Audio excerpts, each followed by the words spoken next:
너희 박인로의 작품을 어디서 한 번쯤 봤는데 기억나는 거 없나? 누구항사 들어봤지? 처음 들어보라. 해찬아 그래. 누항사잖아. 누항사에서 그 봤던 내용처럼 박인로는 무인이야. 무인. 군인이었던 거지. 군인. 그 임진왜란에 참전해서 공을 좀 세우고 이래가지고 좀 이게 관직이 쭉쭉쭉쭉 좀 올라갔거든. 뭐 글도 제법 잘 쓰고 이래서 지금 남아있는 작품들도 있고. 누항사가 이 국어사에 어느 정도쯤 의미가 있거든. 그게 뭐냐 하면 양반들이 자기네들이 이게 시조나 가사를 쓸 때 겉으로 자기가 가진 초라한 모습이나 이런 걸 잘 드러내지 않으려고 할 거 아니야. 그렇지? 체면이 있는데. 근데 누항사는 안 그렇잖아. 그지? 아주 초라하고 비루한 모습을, 자신의 모습을 막 절절히 보여주거든. 그래서 이 양반들이, 몰락한 양반들이 어떠한 생활을 했는지 그 당대의 시대상을 알 수가 있다는 것이 이 박인로의 누항사를 보면. 그래서 국어를 공부하는 사람들 뿐만 아니라 한국사를 공부하는 사람들 중에 박인로의 누항사를 가지고 가서 그 당시의 시대상을 공부하는 사람들이 있어. 몰락한 양반들이 당시의 시대상이 이랬다. 이런 걸 누항사를 근거로 공부하는 사람들이 있다. 고사가 또 있어. 자주 인용하는 고사인데 회귤 고사라고 해서, 회귤이 뭐냐 하면 유자야. 우리 겨울에 따뜻하게 유자차 마시잖아. 그지? 새콤달콤한 그 유자인데 어떤 얘기가 있냐 하면 이 오나라에 육적이라는 인물이 살았거든. 가난한 집에서 살던 사람인데 그 양반 댁에 어느 부잣집에 심부름을 가게 된 거야. 가서 이제 심부름하고 서가지고 뭘 받아오라 그래가지고 기다리고 있는데 저기 방 안에 그 소반 위에 아주 탐스럽게 잘 익은 유자가 이렇게 딱 담겨 있는 거지. 그걸 보고 와, 참 맛있겠다 라고 생각하면서 누굴 떠올렸느냐? 집에 계신 어머니를 떠올린 거야. 그래서 이 육적이 그 유자를 품에 넣었거든. 몇 개를 이렇게 몰래 이렇게 쓱 넣었어. 집에 계신 어머니 들으려고. 그러고 난 다음에 이제 받아가지고 이제 저 가보겠습니다 하면서 그 양반한테 인사를 하는데 허리를 딱 숙이면서 이렇게 품속에 있던 유자가 몇 개가 굴러 나온 거지. 그 주인이, 그 대감댁 주인이 그걸 보고 야, 유자를 먹고 싶으면 말을 하지. 그 왜 몰래 가지고 가냐 이랬더니 육적이 저도 먹고 싶었지만 집에 계신 어머니가 생각나서 챙겼습니다. 그래? 아주 효심이 깊은 아이구나. 다 가져가라 이래가지고 다 가지고 돌아왔다. 이런 얘기가 있어. 그런 고사가 있거든. 그러니까 회귤고사, 이 육적과 관련된 이 고사는 효심을 이야기하는 거야. 부모에 대한 효심. 이제 그걸 가지고 와서 이 여러 작품들이 인용을 해서 쓴단 말이지. 읽어볼게. 반중 조홍 감이 고와도 보인다. 반중할 때 반이 있으면 아까 말했던 그 상이야. 소반, 쟁반 이럴 때. 여기서 쟁반이라고 해보자. 쟁반에 조홍, 붉은 감이 곱게도 보인다라는 말은 먹음직스럽게도 보인다 이런 뜻이겠지? 그치? 아주 탐스럽고 먹음직스럽게 보이는 감이 있는데 유자, 요 뒤에 가라고 해석하면 되지, 그치? 주격조사니까. 유자가 아니라도 이제 회귤고사를 떠올리는 거지. 비록 유자가 아니지만 품엄즉도 하다마는 가져올 만한데, 그치? 되게 맛있게 생겼으니까.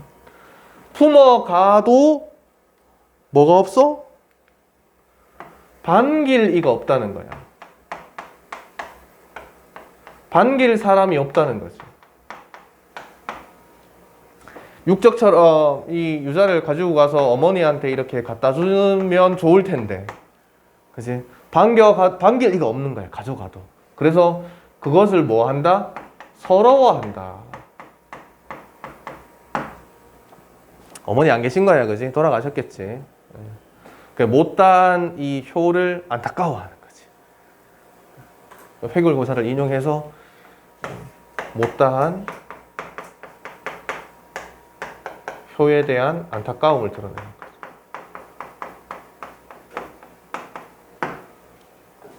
이렇게 정리하면 된대. 그 다음에 이조년의 시인데, 이건 우리 아까 봤던 그 고려시대 사람이에요. 그 길제처럼 500년 도읍지를 필마로 돌아더니 아까 했잖아, 그지? 근데 고려시대 때 한글이 없었잖아. 근데 시조는 사실 한자와 한글을 같이 사용하면서 정착된 문학이거든. 한글이 없을 때는 한시만 썼고, 한자로 된 한시만 썼고, 우리가 예전에 배웠던 그 채취원의 한시처럼 한글이 없던 시대에는, 이때에도 당연히 한글이 없었는데 지금 남아있는 형태는 이렇게 한글과 한자가 병기된 형태로 남아있거든. 그래서 이조년이나 이 길제의 시조는 어떤 사람들은 이렇게 얘기를 해요. 이거 이조년이나 길제가 쓴 게 아니다. 이조년이나 길제가 쓴 게 아니고 다른 사람이 쓴 건데 그냥 작가의 이름만 대충 갖다 붙인 거다, 이렇게 얘기하는 사람들이 있어. 이걸 이제 얘네들이 쓰지 않았다라고 얘기하는 사람들은 시의 내용을 좀 다르게 해석해. 다르게. 근데 우리가 교과서에서 배우는 내용은 그런 해석들을 그냥 아예 배제한 거야. 아예 배제하고 가장 무난한 해석을 하는 거지. 그 이면의 다른 해석들은 굉장히 예의가 확 달라지거든. 일단 우리는 교과서 버전으로 해야 되겠지. 그지? 우리 뭐 문학을 연구하고 공부하는 건 아니니까, 고전시를. 읽어볼게. 이화의 월백하고, 또 백꽃이 나오지. 그치? 월백이란 말은 하얀 달이 떴어. 달은 당연히 하얗잖아, 그지? 은하니 삼경이다. 은하는 시간을 말하는 거거든. 삼경이란 말은 밤 11시부터 새벽 1시 요까지를 삼경이라는 시간으로 부르거든.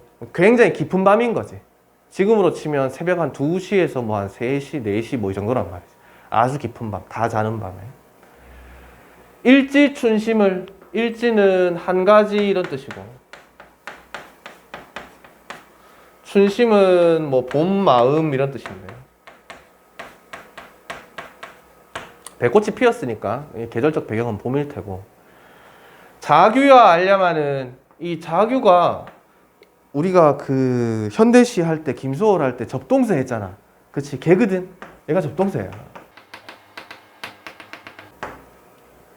왜 자규라고 부르냐 하면 자시쯤 울거든. 자시쯤이란 얘기는 이때쯤인 거야. 이때쯤 아주 깊은 밤에만 울기 때문에 두견세를, 아니 접동세를 자규라고도 부르거든. 이 한 가지 봄 마음이라는 건 이 봄에 느끼고 있는 시적 화자의 어떠한 심정이야. 봄에 느끼고 있는 이 시적 화자의 이 심정을 이 접동세, 이 깊은 밤에 우는 이 접동세가 알까봐는 이렇게 되는 거야. 접동세가 왜 운다 했지? 그때 우리 김소월 할 때, 김소월의 접동세 할 때. 왜 운다고? 접동세 설화 얘기했잖아, 그지? 한이 많아가지고. 그치? 억울하게 죽은 동생들이 걱정되는 그런 한 많은 마음 때문에 그 깊은 밤에 운다 그랬잖아. 그 죽어서 까마귀가 된 그 계모를 피해서 밤에, 깊은 밤에 운다 그랬잖아. 이게 한이 있는 거거든. 한이. 지금 여기서 자규를 얘기하는 거 보면, 자규가 내 마음을 알아줄까라고 얘기하는 거 보면, 얘는 한이 많아가지고 우는 새고, 그러면 이 봄에 시적 화자의 심정도 어떠한 한이 있지 않을까, 이렇게 우리가 추리해 볼 수 있는 거지. 단순히 그냥 잠이 오지 않아가지고 그냥 깊은 밤에 잠 못 들어 한다, 이게 아닐 거란 말이는 거야. 다정도, 다정이라는 게 정이 많다, 어떤 생각이 많다, 좀 혼란스럽다, 뭐 이렇게 보면 혼란스러운 마음을 얘기한다. 그것이 병인양하여, 마치 병처럼 너무 괴로운 거지. 그래서 지금 이 깊은 밤에 내가 잠 못 들어 한다, 잠이 들지 못한다, 이렇게 얘기하는 거거든. 우리 교과서에서는 얘를 어떻게 보냐 하면 이 일지춘심을 충성심으로 봐. 이때 이조년이 활동했던 시대가 고려 후기 충혜왕 때인데, 원종 때부터 충혜왕 때 시이거든. 이전에는 유배도 갔었어. 근데 유배 갔을 때 얘가 무슨 잘못을 진짜 저질러서 간 게 아니라 모함을 받아가지고 유배 생활을 했었거든. 그 유배 생활 끝에 이제 은퇴해가지고 고향에 내려와서 말년을 보낼 때에도 자신이 억울하다, 억울하게 유배 생활을 했다 이런 얘기를 단 한 번도 하지 않았다 하거든. 근데 이 충의 왕이 어떤 인물이었냐 하면 굉장히 좀 방탕한 왕이었어. 왕들이 그냥 너희들 뭐 아는 것처럼 왕게임 하면 왕이 마음대로 다 하고 이런 왕의 이미지가 있잖아, 그지? 근데 실제로 왕의 생활이 굉장히 힘들어. 누구보다 부지런하게, 누구보다 공부도 많이 해야 되고, 누구보다 운동도 많이 해야 되고, 되게 힘들어. 뭐 먹고 싶은 음식도 마음대로 못 먹고, 규칙적인 생활 해야 되고, 일도 굉장히 많아. 왕의 업무가 엄청 많아. 그래서 잠을 제대로 많이 못 잘 정도로. 그런 얘기 한 번쯤 들어봤을 거야. 왕으로 사는 게 그렇게 쉽지 않거든. 근데 이 충의 왕은 공부도 열심히 안 하고 맨날 술 마시고 놀았던 거야. 그래서 이조년이 이 충의 왕한테 직언을 막 한 거지. 간언을 한 거지. 똑바로 좀 하세요 라고 막 자꾸 얘기하는 거야. 근데 그걸 들어주지 않는 거지. 충의 왕이. 이조년의 깊은 충심을 알아주지 않는 거야. 그게 한이 되었다 이렇게 이제 봐. 그래서 밤에 잠 못 들고 하고 있다는 거지. 잠이 들지 못한다는 거지. 왜 나의 이 깊은 충심을 우리 임금은 알아주지 못할까? 알아주지 않을까? 너무나 원망스럽다. 너무나 한스럽다. 이렇게 보는 게 주류적인 해석이고. 됐지? 이렇게 정리하면 된대. 시적 화자는 깊은 밤에 이 혼란스럽고 원망스러운 마음 때문에 잠들지 못하고 있다. 그 혼란스럽고 원망스러운 마음은 자신의 충심을 알아주지 않는 임금에 대한 원망스러운, 한스러운 마음이다. 이렇게 정리하라고. 그 다음에 송순. 이 시가 굉장히 많이 나와. 많이 나오는 편이야. 송순이 이 강호, 가도의 선구자 뭐 이런 이름이 붙어 있거든. 강호, 가도라는 게 뭐냐 하면 우리가 흔히 들어본 강호 한정가 이런 거예요. 이 자연의 아름다움과 자연에서 한가롭게 살아가는 그런 삶의 모습을 담고 있는 노래들을 우리가 강호 한정가 또는 뭐 그냥 줄여서 한정가 이렇게 부르거든. 이건 뭐 강이고 얘는 호수야. 우리 TV에 나오는 그 자연인 아저씨들처럼 살아간다고 생각하면 돼요. 그런 시들을 아주 써왔던 사람, 뒤에 영향을 많이 줬다는 거겠지. 선구자란 말이 붙은 거 보면.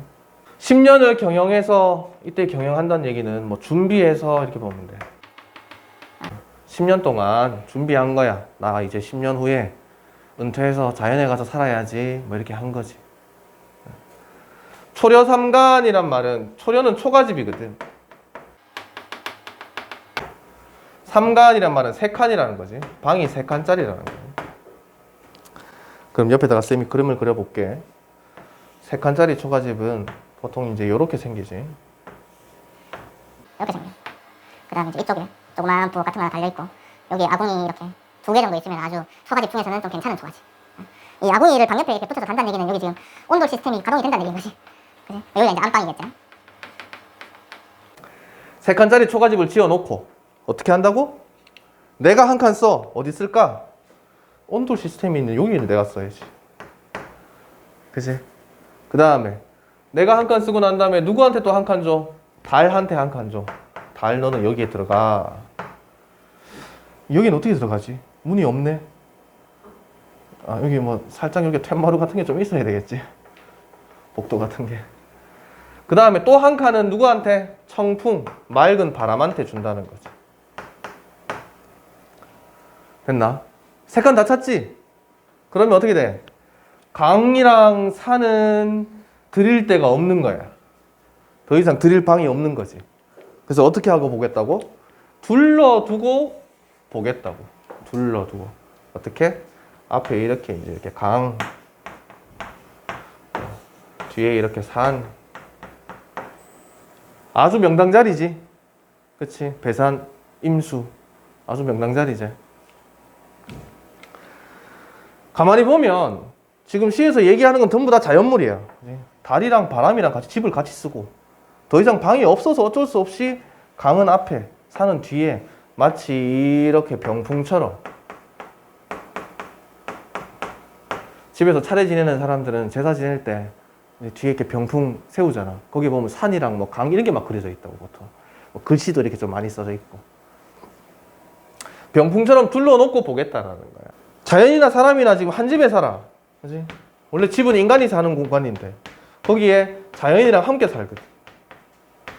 이 말은 건 인간이나 자연이나 동격이란 얘기잖아.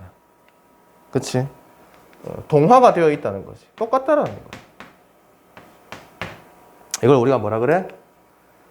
자연과 나, 인간이 하나가 한 몸이 되었다. 이렇게 얘기하죠. 그죠? 인간과 자연이 하나가 된 경지를 우리가 무라일체 이렇게 간략하게 얘기하잖아. 그래? 인간과 자연이 동화된 상태다. 됐지? 자주 보는 시니까 얘들은 좀 내용을 좀 머릿속에 담아두는 것도 괜찮고 자주 나올 거고. 여기까지 정리 좀 하고